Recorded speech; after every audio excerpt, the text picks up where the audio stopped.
Hello everyone, and greetings from sunny but kind of cool California. I'm very glad to be with all of you, sort of virtually I guess, and I'd say hello, and I guess I'll say hello, and you can say hello back. My name is Todd Morgano, and I head the Public Relations Division here at Marcus Thomas, and that also includes social media. And I thought I'd give just a very brief overview of my background as it relates to the challenges that you folks have ahead of you, and then also a little bit of perspective on the financial and insurance worlds that I've been involved in for about the past 5 to 10 years. And then finally, just some overall perspective on sort of some strategic initiatives and some thoughts going forward for Westfield that I think we want to at least investigate. I mean, at this point in the relationship, we'd want to have some more specific information before we started talking about public relations and the different kinds of things we do, but I think we have some initial ideas sort of on the table that we think are very interesting for you. I'll start with my background, and pardon my throat here. It's a little early in the morning in California and the fog's sort of still rolling in. My background is I started out as a journalist, television journalist, for about the first 8.5 years of my career. Then after that, spent some time at some other agencies doing a lot of different types of work. And then what's really most important for you folks is that 3 of the places where I ended up as senior leadership was, number 1 was at Progressive Insurance, and then following that I did a lot of consulting work with Key Bank. Following that I did an awful lot of work at National City Bank, where I was the Vice President of Corporate Communications, and then most recently, before I came to Marcus Thomas, I was at the Federal Reserve Bank of Cleveland, where I was a Public Information Officer. So I have a pretty good perspective on the financial and insurance fields from my previous experience. And I wanted to share just a little bit of information about what that world has been like for me and what I think is important for you folks here. And some big takeaways for me were, especially following this financial crisis, is that there's a deficit of trust, and I'm sure you're feeling that in your industry, although perhaps not as much as some of the places where I've been, which were much more larger organizations. Certainly on the large side, there's a huge deficit of trust. People got very burned in this Great Recession, as we're calling it, and they're very suspect of going back to large organizations. They don't have a lot of trust for them. They don't feel too good about them. They hate the fact they were bailed out by Wall Street when their lives weren't bailed out in a similar fashion. So there's a lot of bad blood there.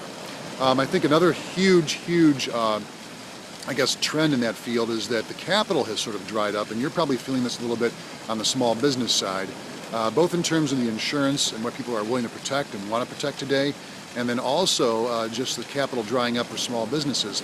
A lot of small businesses not only are having a hard time finding capital for starting up, but it's a lot of that capital that's maturing.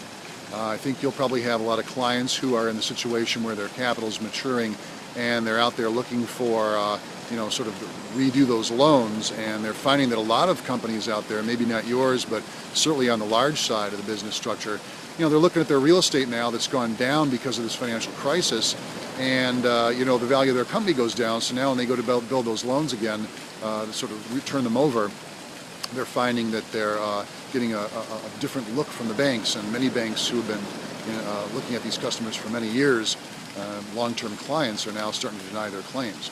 So I think those are the big issues facing the financial world. On the insurance side, it's certainly risk tolerance has gone way, way down. People are a lot less willing to take risks than they were. They're looking to protect their investments a lot more than they even were before the 2008 crisis.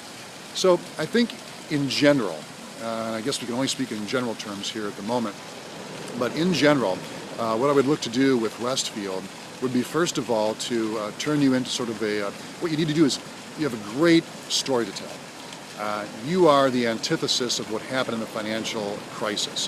The fact that Westfield was not in the news every day, whereas many of my organizations that I work for were, says an awful lot about the way you run your business, says a lot about the way you treat individual people, and also says a lot about the way that you focus on your businesses. And I think that's going to be a very strong story to tell as we come through this crisis on the opposite end of it. So I would look to find ways to tell that story in the financial press, in the local press, and then also in social media. So that's one idea that I would have. I think the other thing too is to look at you as a producer of intellectual capital.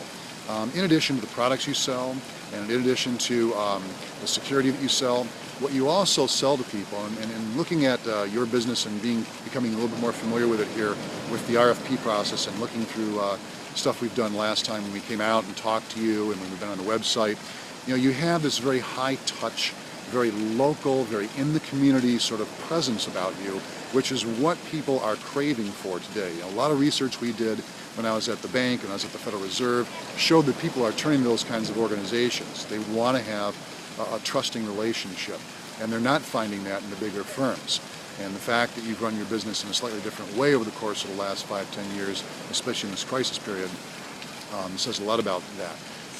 The other thing I think that I'd want to focus on is social media for you and telling your story. And I know a lot of organizations get a little worried about social media, and we were certainly worried quite a bit about it at the Fed in terms of what you can release, what you can't release, some of the things that are specific around financial firms because you can't give out financial advice. But what we had a great deal of success with, especially, was on the YouTube channel.